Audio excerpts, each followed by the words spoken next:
Municipal ఎన్నికల్లో జనసేన పార్టీకి కేవలం 2 స్థానాలు మాత్రమే రావడం జరిగింది. సో జనసేన పార్టీ సింగిల్గా పోటీ చేయడం అనేది తెలంగాణ రాష్ట్రంలో కావచ్చు, ఏపీలో కావచ్చు, అంటే సింగిల్గా డిజిట్గా జనసేన పార్టీ లిఫ్ట్ అవడానికి అవకాశాలు చాలా తక్కువ ఉన్నాయి.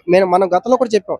జనసేన పార్టీ 360 వార్డుల్లో పోటీ చేసిన కేవలం 2 స్థానాలు రావడానికి ప్రధానమైన కారణం ఏంటంటే జనసేన పార్టీ కేవలం ఫేమ్, అంటే ఎవరైతే సినిమా రంగంలో పనిచేసిన వ్యక్తులు కావచ్చు, జబర్దస్త్లో పనిచేసిన వ్యక్తులు వాళ్ళకి మాత్రమే అవకాశం కల్పించారు.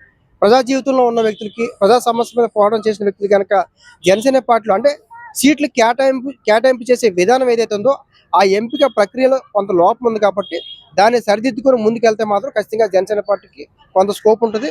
అదేవిధంగా జనసేన పార్టీ సింగిల్గా పోటీ చేసే అవకాశాలు చాలా తక్కువ ఉంటాయి. అయితే తెలుగుదేశం పార్టీ నుంచి కానీ లేదా బీజేపీ పార్టీ నుంచి కానీ 2 పార్టీల నుంచి ఏదో ఒక పార్టీతో పొత్తు పెట్టుకుంటేనే రేపు జిహెచ్ఎంసీ ఎన్నికల్లో జనసేన పార్టీ మనుగడ బెస్ట్గా ఉండే అవకాశం ఉంటుంది. కేవలం సింగిల్గా పోటీ చేస్తే బీజేపీ పార్టీకి, జనసేన పార్టీకి 2 పార్టీలు కూడా నష్టం కలిగే అవకాశం ఉంటుంది.